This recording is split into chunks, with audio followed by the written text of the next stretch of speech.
there was a real lack of surrender. For me, it was more about, hey, I want fire insurance, eternal fire insurance, but I'm not so sure about this, being committed and under the authority of God. Sitting in a married class, but I'm a single man after 8 years of marriage. Nearly every adult is running around, walking around, going through life, doing work, maybe excelling in business or ministry, and yet they're a 40-year-old biologically, they're a 50, 60, 70-year-old biologically, and they're still 8, 10, 12 emotionally. Helping men to understand that God is their father and that sometimes they grow up thinking that God is like their human father.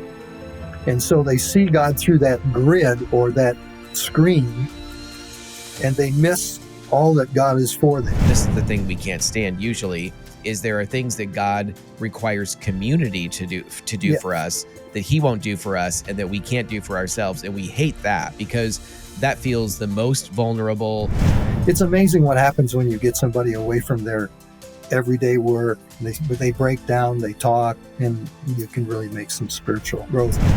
Where young men especially, where boys and young men are pushed more and more to be feminized versions of boys or men, and in a culture that doesn't value or promote or strengthen the good aspects of what masculine strength and characteristics even look like. Loving to work with men and enjoying the fact that when you sit across from a man and you're working with him to help him grow his life, there's nothing better.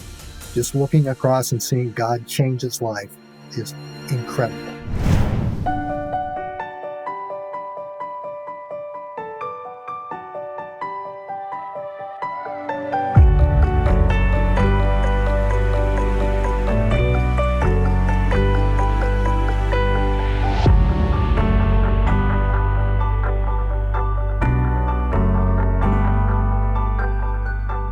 Well, hey, friends, welcome to our Love and Truth Network podcast. I'm so excited for you to be here with us, to hear from my friend Richard. And whether you're tuning in from Love and Truth Network or through Transforming Congregations, we are excited that you're here, whether you're watching, whether you're listening to the program. And we hope that this will be something that is really encouraging for you, gives you some insight, and maybe even gives some directions. Our conversation after hearing Richard share about some of his own story of coming to faith, which, of course, if you've been following us at all, you know that that's how we begin all of our podcasts. But our conversation is really going to center around ministry to men. And I'm excited for Richard to be here and to share. He has such a heart for this area of ministry. It's kind of his wheelhouse of passion in the church. And so we're blessed to have you with us, Richard. And also, let me just mention that the way Richard and I connected was through a ministry called Pinnacle Forum, where different leaders from around the country, these groups are national, maybe even perhaps international, I'm not sure, but the Pinnacle Forum groups are national, and it's a gathering not just for men, it's for men and for women, but probably the vast majority of these would be leaders who are men who come together, whether it's in the morning or an afternoon or an evening, but come together most of the time on a Zoom or some kind of a video a platform where we can talk together, share together, and just have a accountability and friendship and really spur one another on, as Paul writes about spurring one another on to love and good deeds. And so we want to be about that as well. And that's where I met Richard and heard his heart for men's ministry to men. And that's where I just had this idea. I'd love to have you on a podcast for Love and Truth Network and Transforming Congregations. So again, Richard, with that long, ongoing kind of introduction, thank you so much for being with us and joining us. I'm glad to be here with you, Garry. That's great. I appreciate that. As I mentioned to you prior and then in the introduction, we really love to just hear how God has moved in various people's lives and have drawn them into faith. And so, and our podcast is a pretty open book. And so anything that you feel comfortable sharing with our audience and just letting them know about how God has met you and intervened, we'd love to kind of hear that story of the before and the during, the meeting Jesus, and the after a little bit. Well, that's great to share your testimony. And I come from a Christian home. I would think it's my dad was a Baptist minister.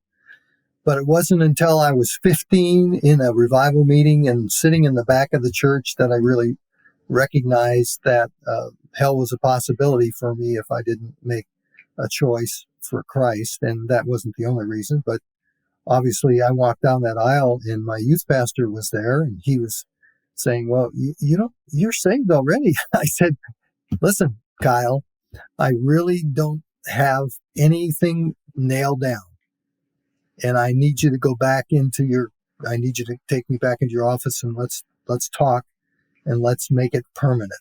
Because I wanted to have something was clear in my mind that I could start my testimony with. And so he did that, and we went through the Romans road, as they call it. And then I accepted Christ as my personal Savior. And then shortly after that, I was baptized in the church. And my sister went through a similar situation, and we just wanted clarity. And so that was when I was 15. At 16, I dedicated my life to Christ for full-time ministry. Little did I know what that would really mean in the future for me. So, but I did that, and then went to Bible college, went to a seminary, and then I taught to finish up my seminary. I went to Liberty University, and so I taught there in the religion division for 5 years, and then right out of graduation. Well, I was a youth pastor for a while after I went to Bible college, and then went to seminary. The seminary I initiated in, they didn't do well. After 2 years, I walked away from that, went and was a youth pastor for my father for a little bit of time. Then I joined a group that was an evangelistic group that did high school assemblies, and they also did 1 week services, every night at a church. So we did that for a couple of weeks. I met my wife there, and we got married, and then in the fall of 1975, I went to Liberty University, which was pretty new at that time. Didn't have any paved roads. It was all dirt roads to the campus, and started teaching in the religion division. So that was a great experience. Then God took us from there into a youth ministry that was going to be international. They already had people in South Korea and had people in Australia. And so we flew to Australia for the summer of 1980 and built what would be the foundation for a Bible college there and training in youth ministry. And then when we came back from that, we were in Dallas area, and my wife had an affair. We tried to work it out. It didn't work out. She wanted to leave. And so I was left in 1983 in Dallas with all those dreams of ministry and stepping aside. I stepped aside for about 10 years. She got married within a couple months after we had separated. And then I started to work with singles and be a part of that. And God blessed in that ministry with singles. And I went to a church called Schofield Memorial Church, which everybody might have had a Schofield Bible a long time ago, but this is the original builder of that church was R.C. Schofield. It's a great church, and I connected there with a number of people. And then I said, I'm sitting in a married class, but I'm a single man after 8 years of marriage. And I said, hey, I'm sure there are other people that are single, whether they're divorced or never married or whatever their situation is. Maybe we could start a ministry. And that's where we began the first singles ministry that church had. When I left there after 4 years, a guy from Dallas Theological Seminary was part-time singles minister, and then another guy after him was full-time singles ministry. So I believe I kind of helped that on. And then in 1988, God began to speak to me and say, you've done everything I asked you to do. You've gone to divorce recovery. You've stayed clean in your heart. and your actions. And so now I asked him, I said, God, I'd like to have a wife. I just would like to be remarried. And that was on November 1st. And a gal who had been in the same evangelistic ministry 15 years prior, I discipled her husband. They had been married for 14 years, and he stepped away. He was unfaithful in almost all of that time. And so they finally divorced. She went back to live with her parents with her 3 girls. And she said, I know that Richard has been divorced. I'm really having a hard time. I need some help. So she sent me a note. This is 1988. She sent me a note. There was no email or anything like that. And I got the note on the 15th. And I had made a list of what I wanted out of a wife. And she matched it all up. We already knew each other. We knew each other's families and their brothers and sisters. So we got married in 1989, and that started the 35 years, which is now, our anniversary was February 3rd. And well, after about, yes, thank you. It's quite a feat. So after a year of that, and I decided to go back into ministry, or felt the call to go back into ministry, singles ministry in particular. So I sent out 34 surveys, or 34 what is it called? I can't even think of the name of it. 34 resumes. And a guy who I had met in Los Angeles, who was kind of a coordinator for a convention or a certain denomination, he and I had become friends, and he had known who my father was in ministry. So I sent him a resume, and he had it sitting on his desk for 2 weeks. And his mentor called him, who was in Oregon, and this guy's in LA, called him and said, do you know of anybody who wants to be a singles minister? And he said, I got this guy on my desk. I'll send it to you. So I was one of the 17 that applied for that position in the church outside of Portland proper in Beaverton. And it went down to 3, and then I was the one that was chosen and started ministry there in January 7th, 1991, and built a college group, a middle singles group, and an older singles group, or as they would say, the mature singles group. And we had great ministry there, and also began to work with men and creating a discipleship program for those who are in singles, and getting people who are trained in discipling people. And that all started that process of loving to work with men and enjoying the fact that when you sit across from a man and you're working with him to help him grow his life, there's nothing better. You can't build a house that's more beautiful. You can't build a boat that's more beautiful. Just looking across and seeing God change his life is incredible. Right. Yeah. Right. Well, that's awesome. And how long of a stretch did you have in that church was it singles pastor? Well, I started as a singles pastor, then they made me the adult pastor, and then they made me the small groups pastor. This was because they were changing senior pastors every 4 years, and they all had different dreams.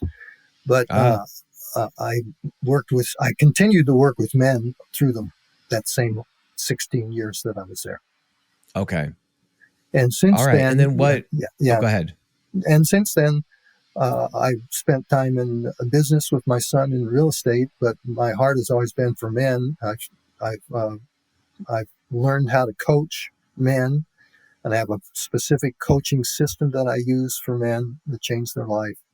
And I've coached individually 75 men and trained about 39 men in the coaching process, so they can do the same thing. Okay, awesome.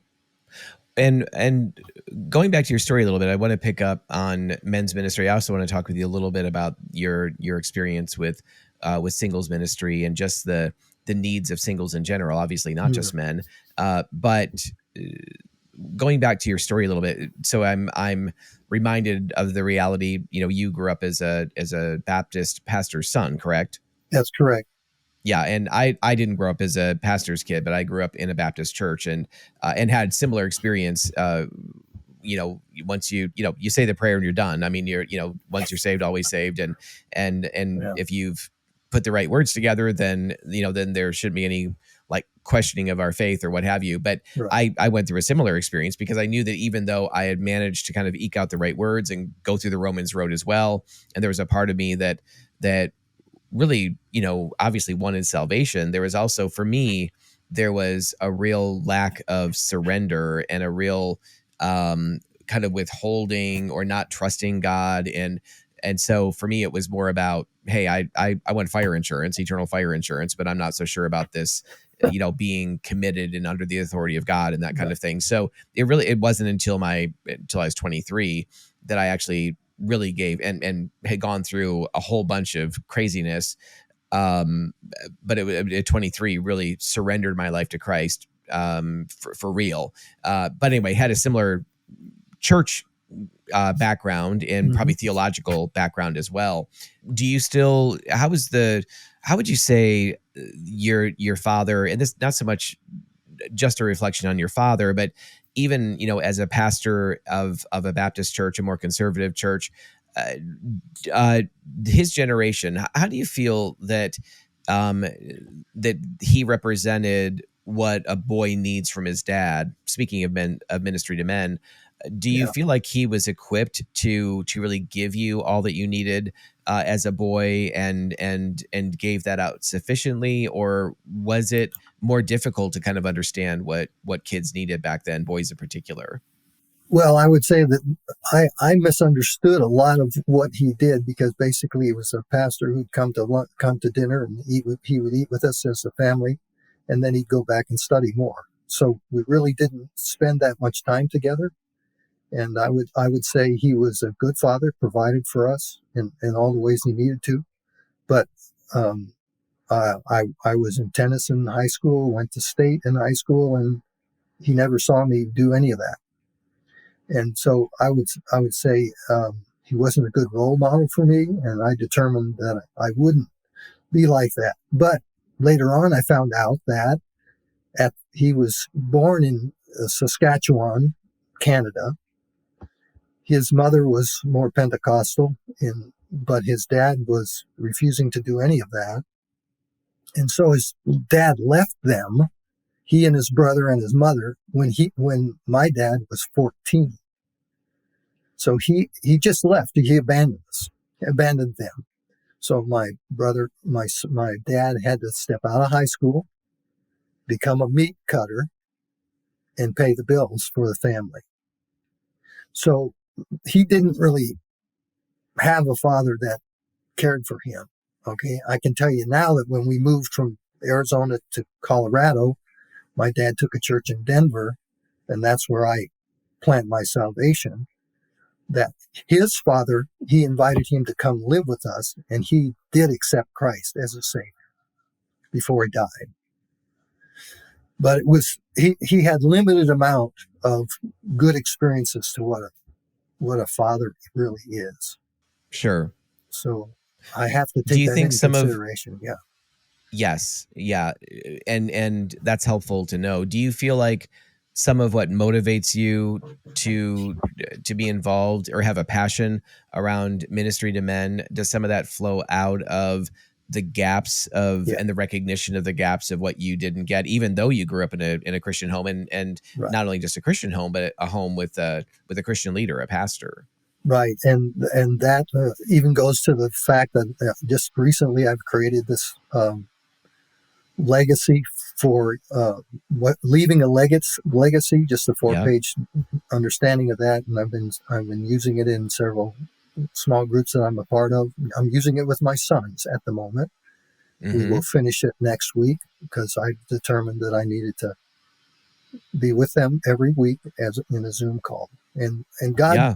took me to Texas for a reason, and so many things happened out of that in a small group with and when we began, it was a large church, but a small group. And the leader was a detective in the Dallas Police Department.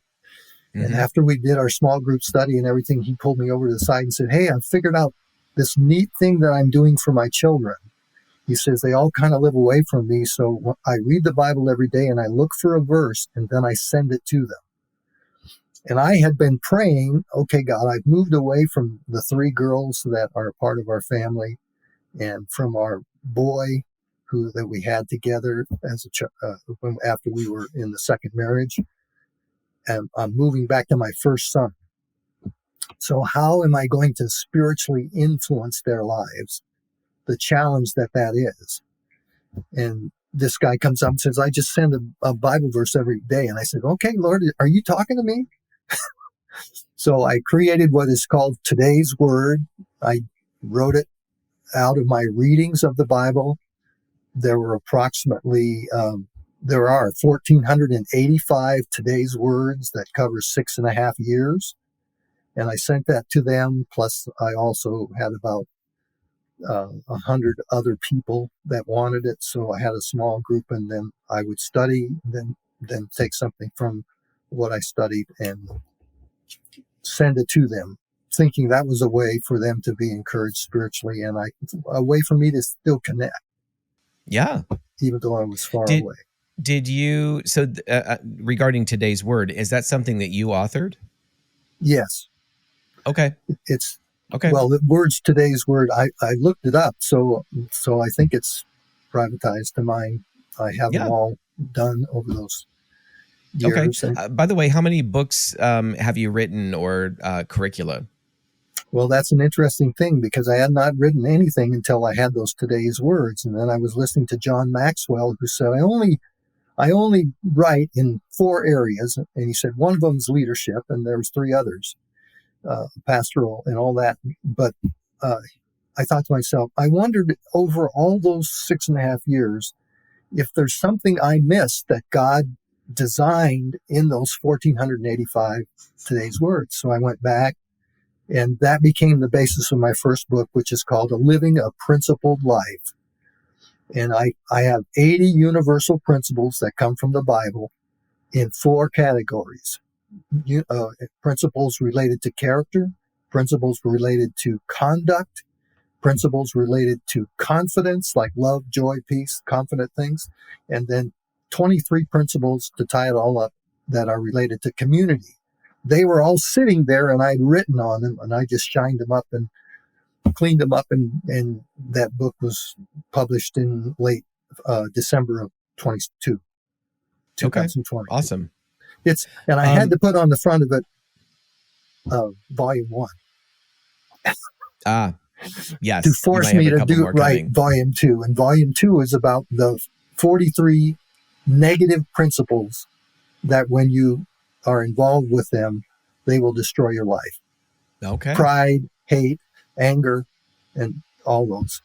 And so that's the volume 2. Yep. Well, and you've been kind of, I feel like at times from our conversations in Pinnacle Forum, and when people ask, when I'm asked in the group kind of what's going on with me, or I'm not even sure that, I don't remember now if I've been in a few groups where I've shared my testimony and that kind of thing, but it's been maybe a little bit of a baptism by fire for you and the rest of the group to kind of get to know me and my background and what the Lord has brought me out of and that kind of thing. And so I'm just wondering, in dealing in sexuality, and obviously that's not just a men's issue, to be sure. I mean, it's increasingly a women's issue, even when it comes to pornography and things of that nature, adultery, fornication, obviously.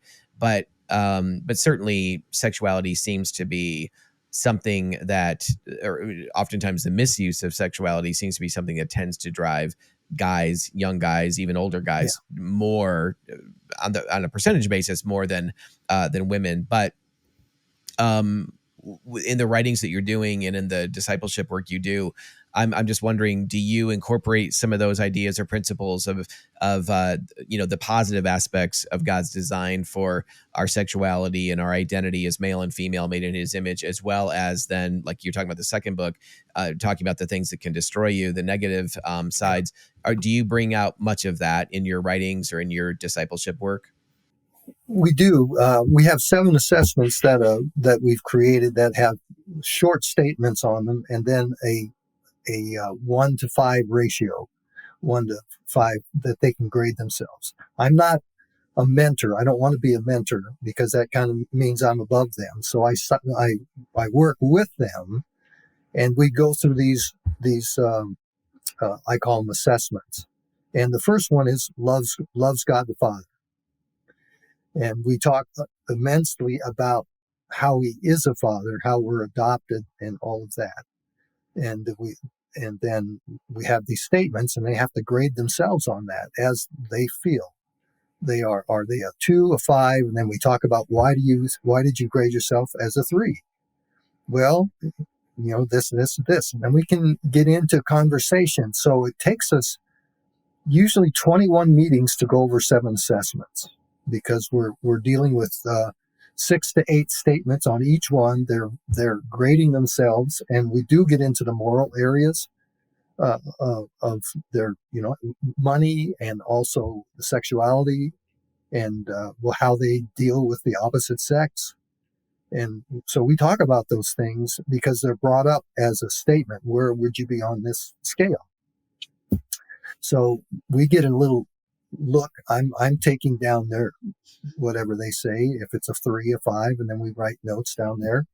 But at the bottom of every one of these, loves God, committed to the Lordship of Christ, submissive to the Spirit, then 4 other kind of areas that I think are crucial to discipleship to finish it out.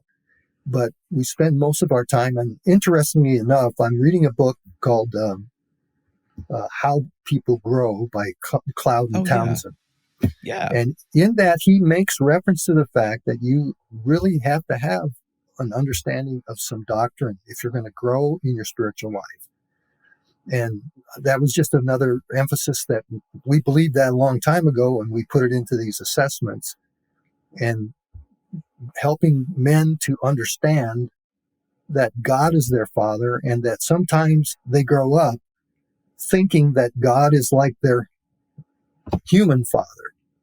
And so they see God through that grid or that screen, and they miss all that God is for them. So what we talk about doing is raising your eyes above your father, who was I would say this about my father, he was a sinful person.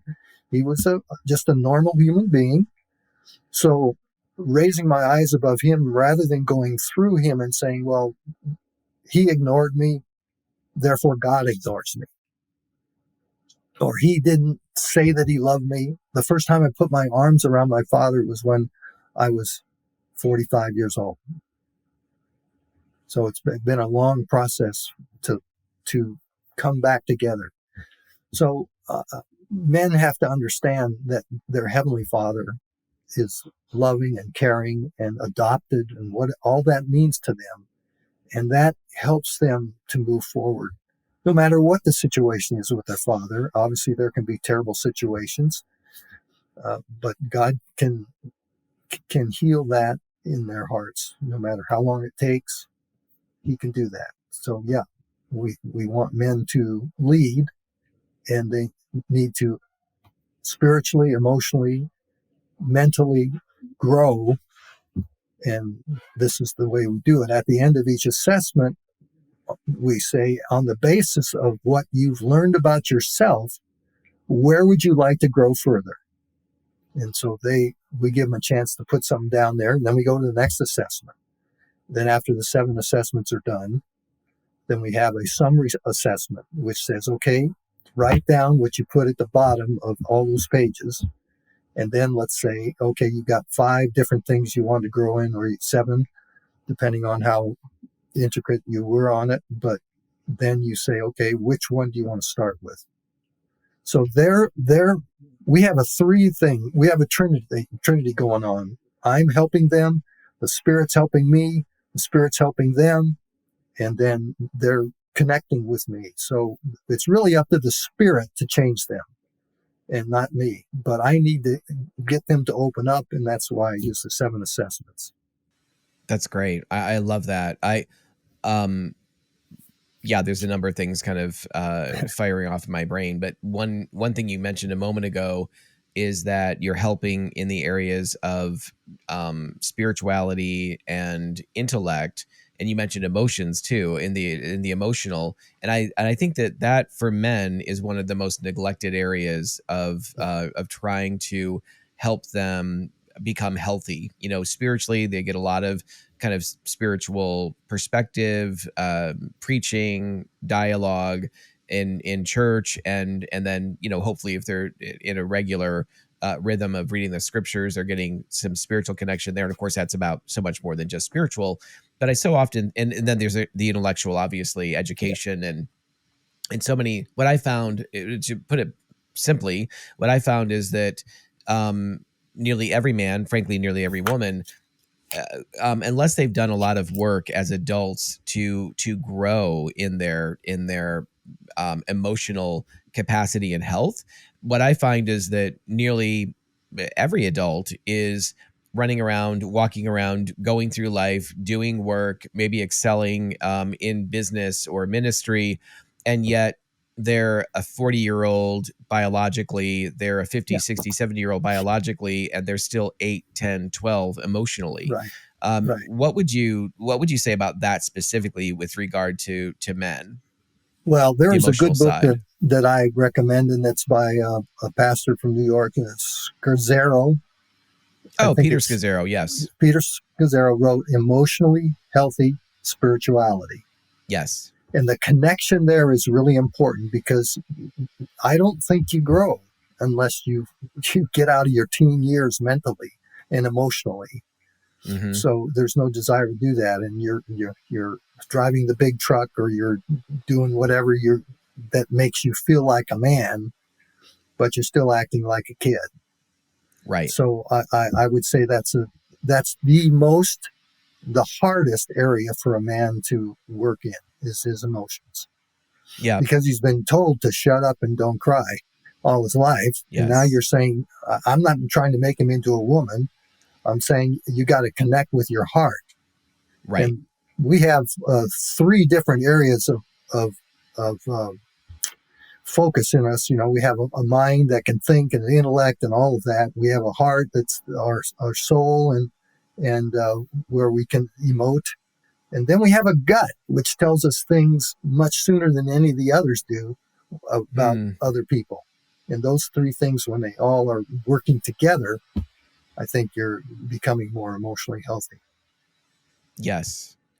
Right, exactly. And you mentioned a little bit ago about the idea of this kind of triangle effect that's happening as you're working with a man, maybe a young man, maybe a peer, whatever. That there's the dynamic of of you ministering, of God, obviously God, the Holy Spirit ministering to you, giving you insight, the Holy Spirit giving them insight, and ultimately, as you said, rightly so, He's the only one that can bring about genuine change in that person's life. But then there's also this connection between that person and you, Yeah. where which is forming this triangle. And I often talk about, when I'm out teaching and speaking, I talk about the fact that there are things that only God can do for us that we can't do for ourselves. And there are things that we can do for ourselves that God refuses to do for us because He wants us to do that. I mean, empowered by Him, but He wants us Yeah. to take up some authority, to take action.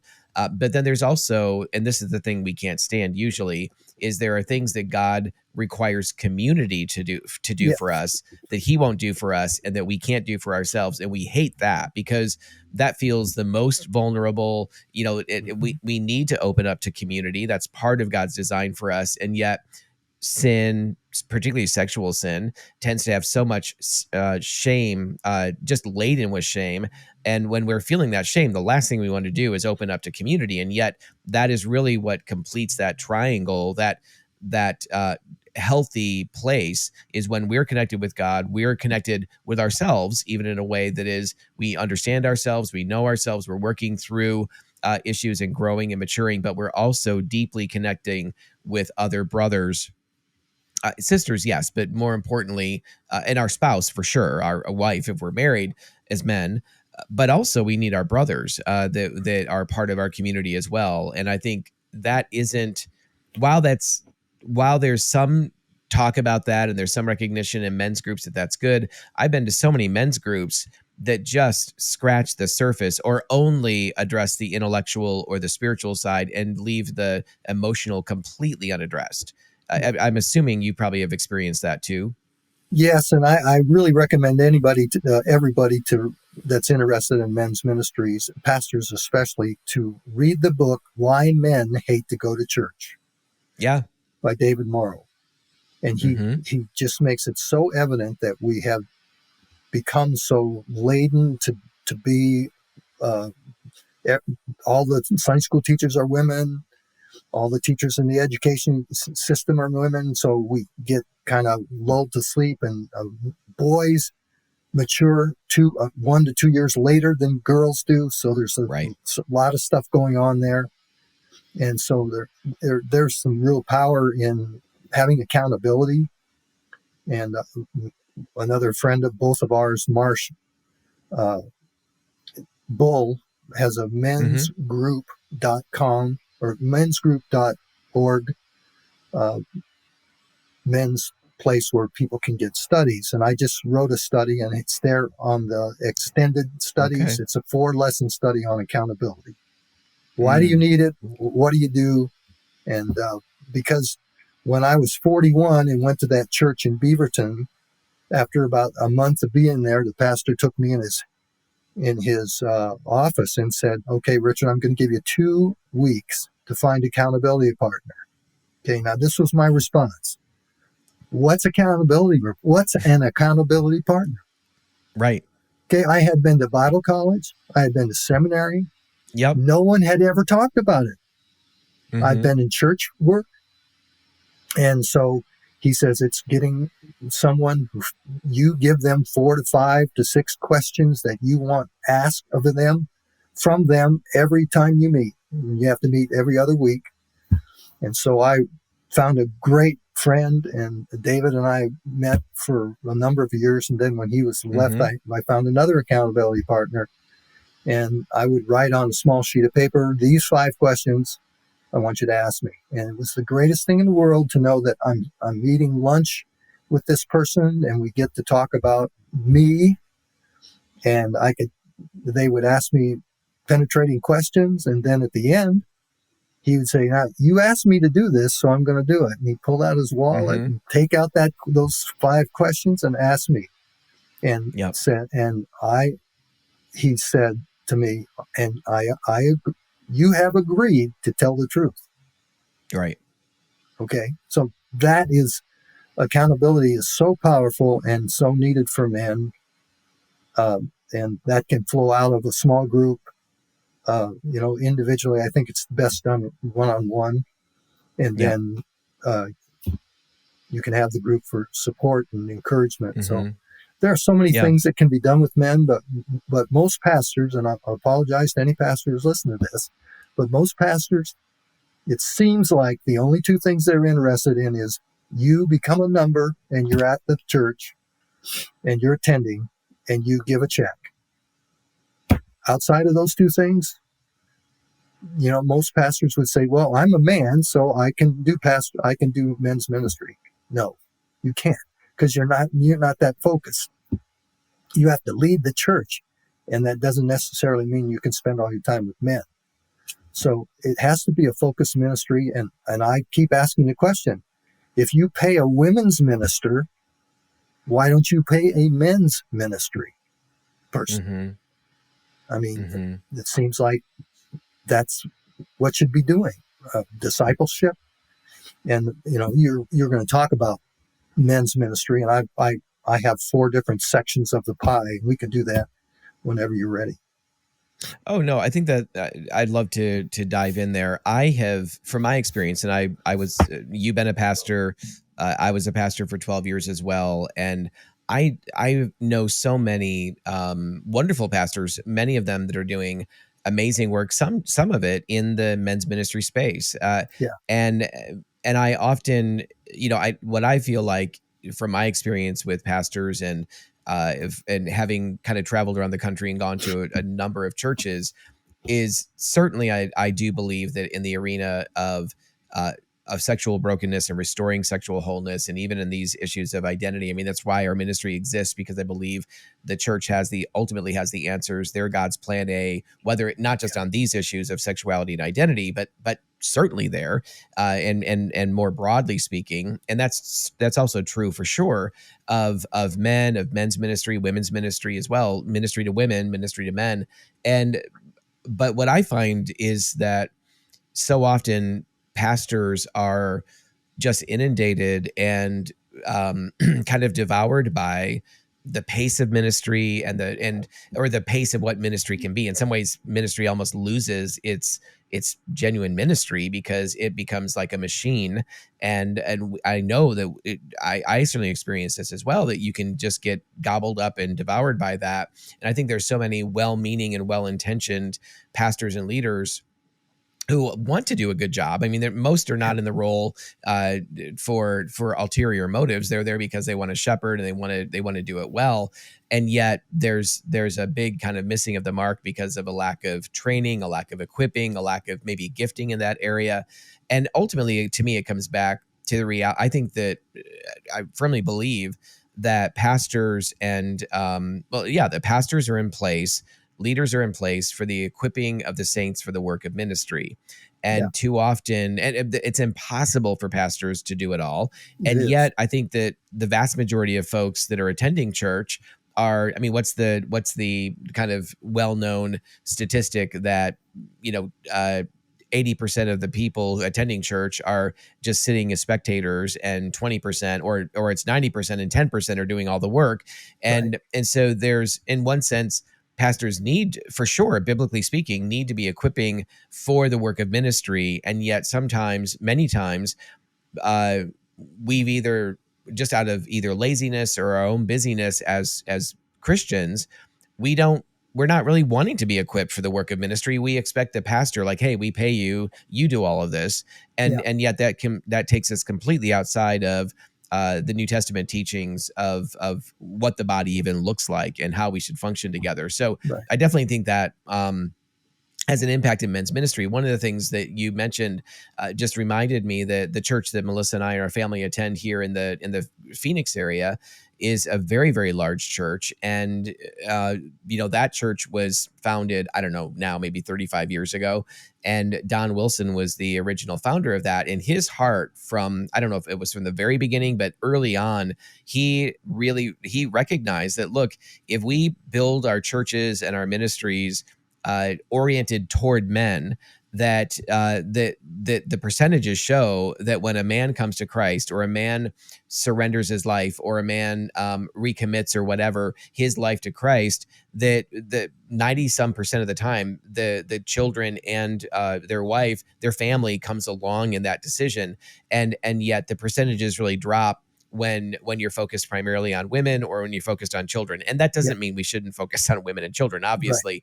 But the church that we now attend, I mean, there's I think 16 different campuses in the Phoenix area, and it's grown to like 45,000 people, which sounds crazy, but the way that they and they're always talking about the backbone of their church is small groups. I mean, that's just all there is to it. If people are not involved in a small group, they're showing up on Sundays and they're like, hey, you're here on a Sunday, but you are not in fellowship. This is not fellowship. This is not where you're going to find accountability. It's not where you're going to find genuine relationship.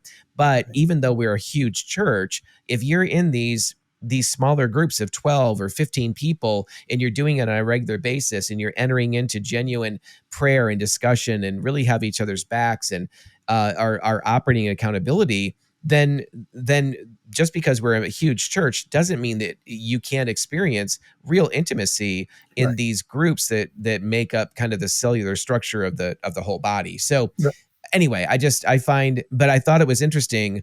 This church has never gone through a split. And it's just continued to grow over time. It's now led by another senior pastor who is wonderful and amazing. But the fact that was originally the founder's vision of really orienting the church toward men, that is so unusual in the structure of most churches today. Yeah, I would agree with you. There are great churches around. There's one in Arkansas where the pastor was just had like 1,200 men on a breakfast every Wednesday or whatever. Hmm. So there are guys that are doing it around the country. But I think our seminaries have kind of hurt us, given us all the details of Right. learning the languages and all of that. But they don't do anything for a pastor. He doesn't know anything about accounting. He doesn't know anything about Right. discipleship. It doesn't seem like, Yeah. because his quiver, he's full. His quiver is full of arrows, and he can't take any more.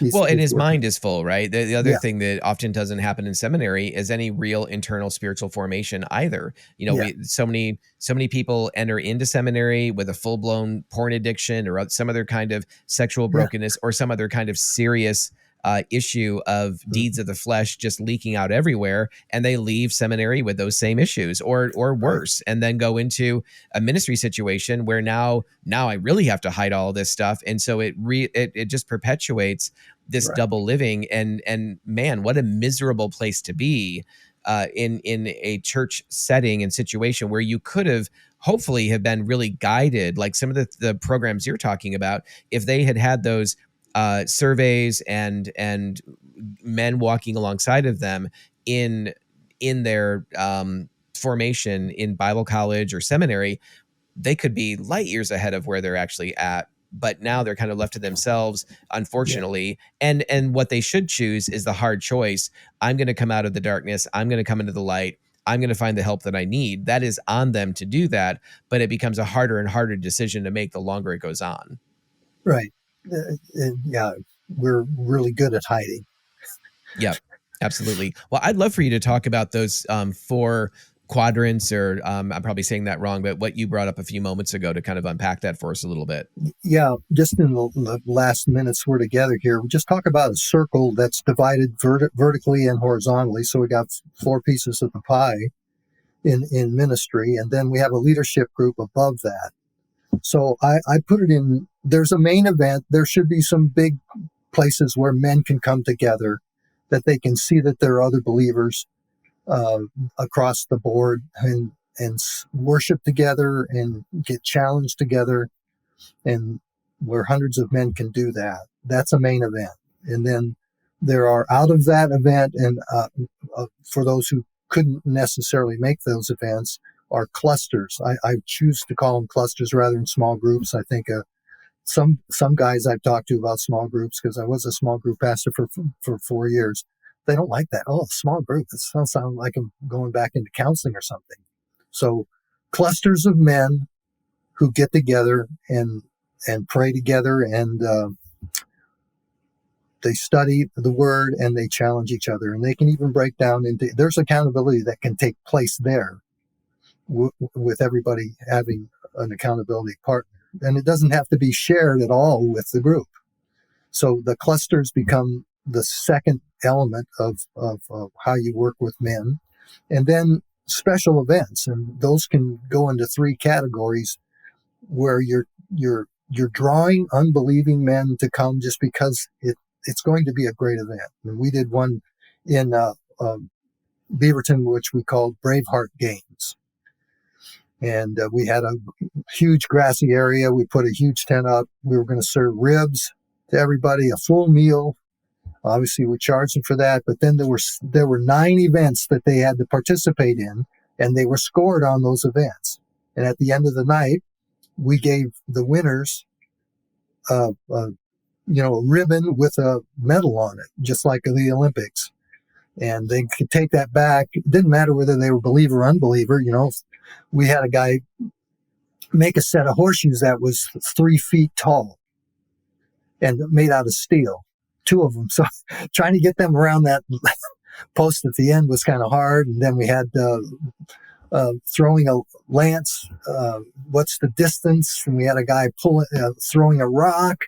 I mean, just strange things, but everybody enjoyed it. There were people cheering and laughing, and then they go in the tent. They have a nice dinner, and then we have a word from the pastor concerning men. And that's a special event for men that can be unbelievers.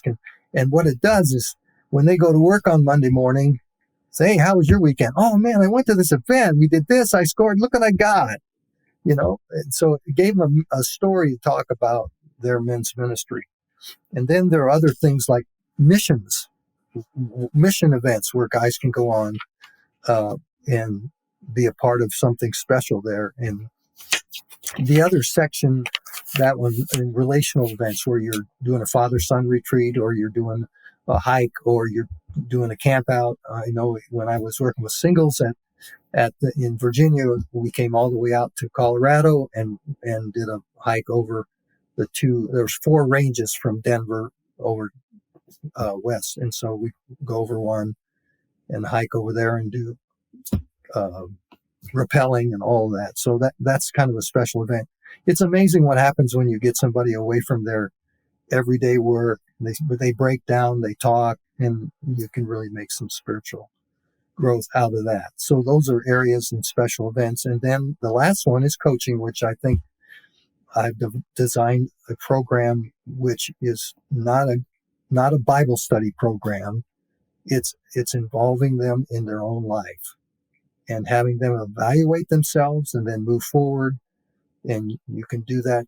I do it through a coaching system where I'm asking them questions.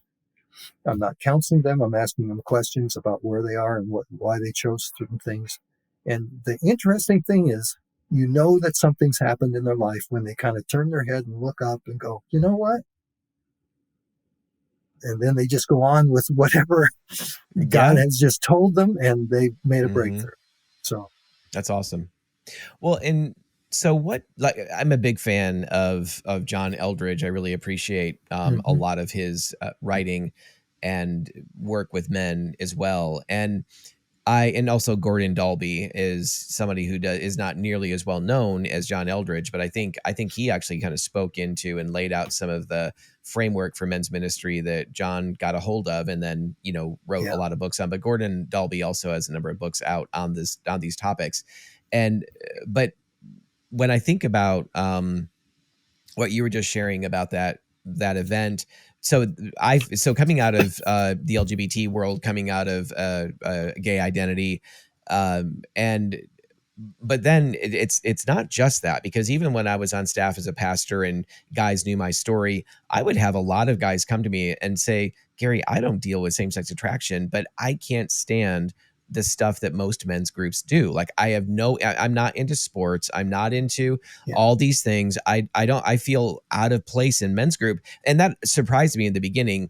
Before I heard it a number of times, it surprised me a little bit, because I thought, it's someone who dealt with the kind of stuff that I dealt with. It doesn't feel comfortable in men's groups. And what I've realized over the years is there's a significant portion, not the majority, but there's a significant portion of guys who don't fit into the kind of stereotypical gym rat, or loves climbing, rock climbing, or do whatever. They're more even if they're not dealing with anything in the LGBT space, they're just not into that stuff. And so one of the things I'm wondering now, let me just also preface and say say that I think it's really important for guys like me who come out of my background, or guys who maybe aren't naturally drawn towards sports or some of these other things. I think we need to lean into not just rejecting some of these other stereotypical kind of masculine things, but we need to kind of explore that. We feel uncomfortable. We are going to be quick to maybe feel ashamed if we're not going to be as good probably as everybody else. But it's still, I think, important that we actually practice and allow ourselves to kind of be exposed to some of these things that tend to make us feel uncomfortable, and just be with the men who are doing those kinds of things and do our best in the process. What I found is that oftentimes guys, especially if they have any kind of training or awareness, they want to be encouraging. They don't want to rip on you. They don't want to, there's always those guys that do that, but they want to be encouragers of guys like me who don't really know what they're doing, or feel uncomfortable, or quick to feel shame. But my broader question is, in the work that you do you have a view and an eye out for those guys who don't feel strengthened or emboldened or encouraged by doing those again, more stereotypically masculine things, do you have how do you capture those guys and draw them into men's ministry when they feel like, oh, it's just going to be another one of those kind of events? Yeah, I Do you know think what I'm talking about? I think your team has got to design a program or a men's ministry that's going to reach across the spectrum. Mm-hmm. And I think that's important for a pastor or a leader of a team for men's ministry to understand that and make that clear to everybody that we're trying to reach all the men. And that will mean we're going to diversify a lot of different opportunities so we can gather those guys in. So it's helpful when they're in marriage settings to have that father son time where they Yep. can go, because that they'll meet other kids and they'll meet other dads, and it breaks down some of the barriers. So that kind of Mm-hmm. thing, and then design a whole program or what you're going to do throughout that considers all the elements of men that you have, the diversity of men you have, and try to. This is why I think it's a difficult ministry, in the sense that we're talking about you have to have integrity in your leadership group. They have to be courageous uh, to Yeah. do more than just appeal to a certain element. Mm-hmm. They need to persist. They need to be optimistic. They need to be generous, and they need to do things that are excellent for the people, whether it's a father-daughter banquet, which we've done those, Right. or something with their son. Uh, there's just a lot that needs to be handled, and we got to forget about we're all in one body. We're all going to the same heaven. So let's make sure Mm-hmm. we include all the guys, and that Yep. inclusiveness needs to be there for sure. And that Yep. starts with the leadership team, and should develop throughout the rest of the program if they continue to make Yeah, and I that a think part. based on what you just said, in a way, this um, is obvious and shouldn't necessarily have to be spoken. But I think let me just say this: that in addition to trying to develop a kind of a wide range of activities or interests that will capture not just kind of one group of guys, Yeah, but a wide range of different men. Also, in sometimes I feel like ministries have tried to do that, but then when it comes to communicating or inviting or standing up in front of church and doing an announcement or doing some kind of a video or whatever, or even an email kind of communicating it, they leave the reality that, hey, we've really worked hard to, we know that every man is not a cookie cutter, of every other yeah, guy, and not every man is a gym rat. And so we've certainly have something for those guys that love that kind of thing, but we also really want, you're a man, you're not some subset of the male population. We need you, you need us, and we want to join together. And we've worked really hard to bring something that is going to be inclusive and inviting and helpful, enriching to a wide range of guys. And right. so I think sometimes in the communication, even when they've made efforts to do that, sometimes that's completely missing, and a guy just Yeah, assumes, oh, it's just going to be one of those, one of right, those events again. So right. But but I love everything you shared. I think the other And thing, let me Richard, what just, you talked about. Oh, go ahead. one other thing is just that um, they need to set the tenor. I mean, for what they're doing, and Yes. there are. It's great to just sit down and talk, Right. and to find out what would be of help. And I know that a lot of guys like to just go out and help somebody, Yep. or a group of guys go out and clear some area, territory, or Hmm. cut down some trees or whatever, and help some elderly. Right. So there's all kinds of ministry opportunity if we just put our to heads together and make sure that we're trying to touch all the bases. Yep. Absolutely. Well, certainly, I have a real heart and burden for guys to experience a sense of joy about who they are as men made in God's image. And we're living certainly in, I believe, in a culture that right now in this time frame, just from a layman's perspective, but as one who certainly reads up on and stays up on not just issues of sexuality and identity, but also just our misogyny and the devaluing of the feminine, and in Yeah. misandry, the devaluing and the hatred of the masculine.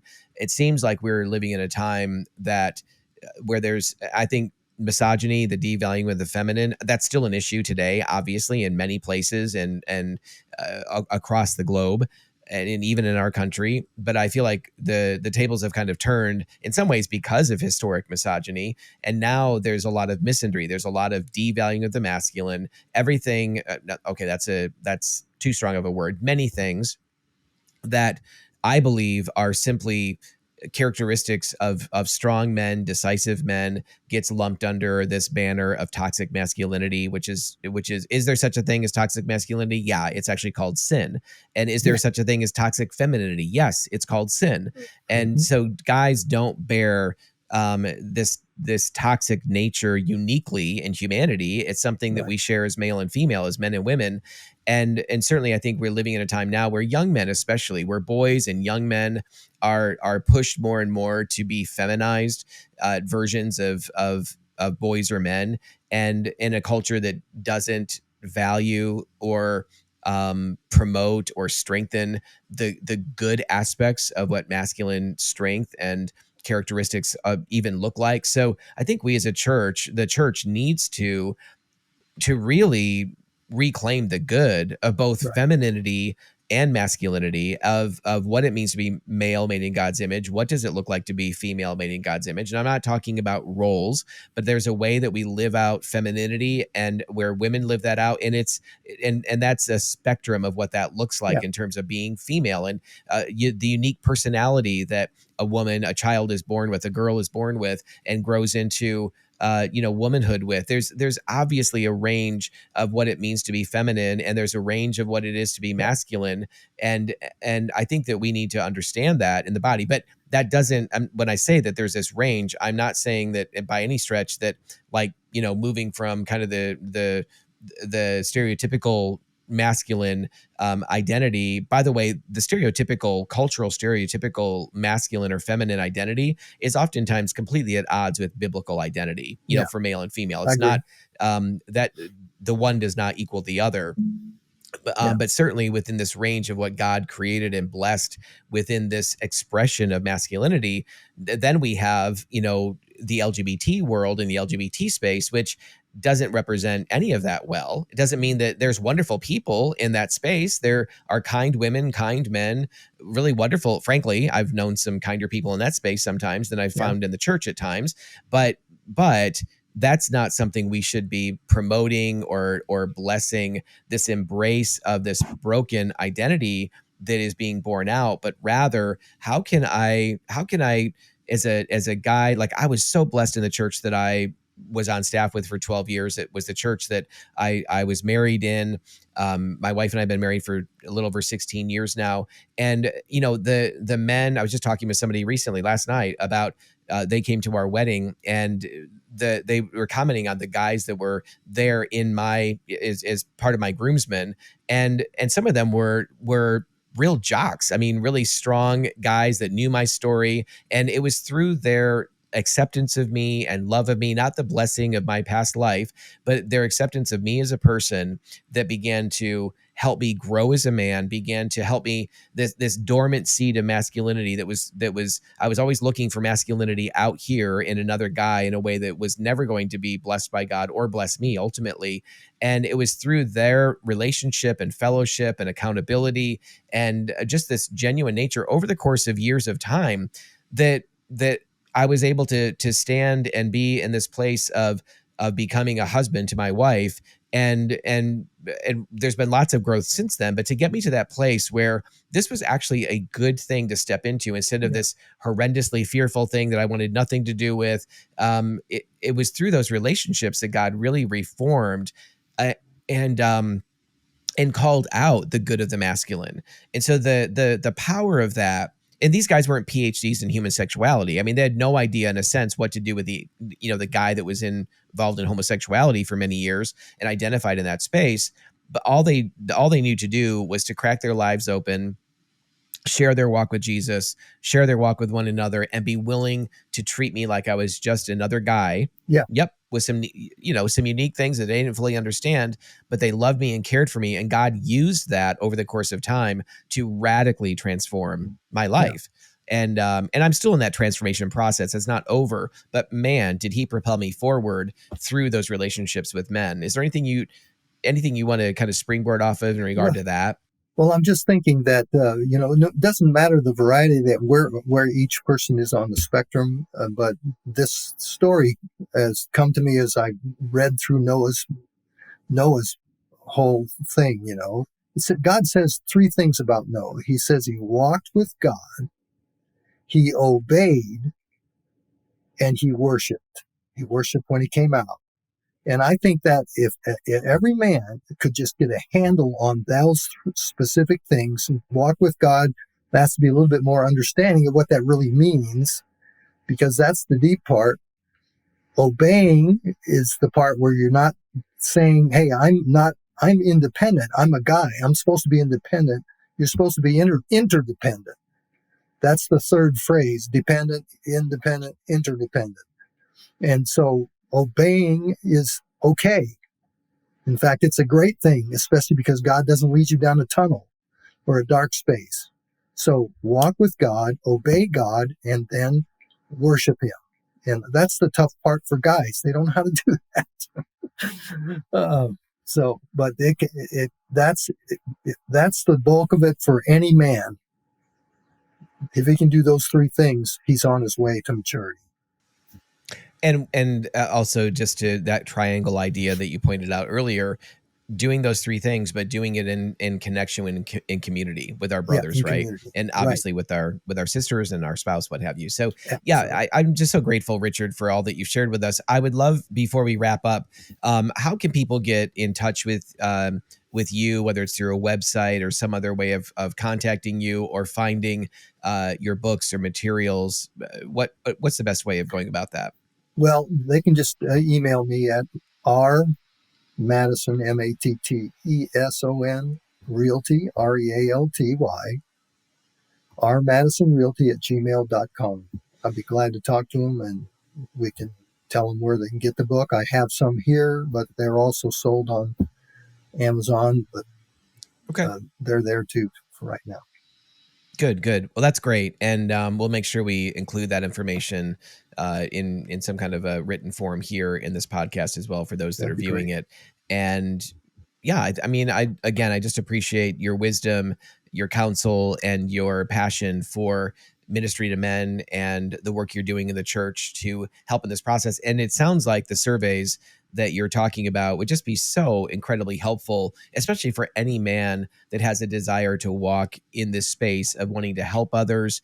Obviously, the surveys would be great for any of us just wanting to know ourselves better and from that perspective and receive personal help, but also to take that into our sessions, our times of walking with other guys and utilizing those surveys. So are those surveys something that's available online, or how are those surveys assessments? administered? I have those assessments, and we've been making them better and better.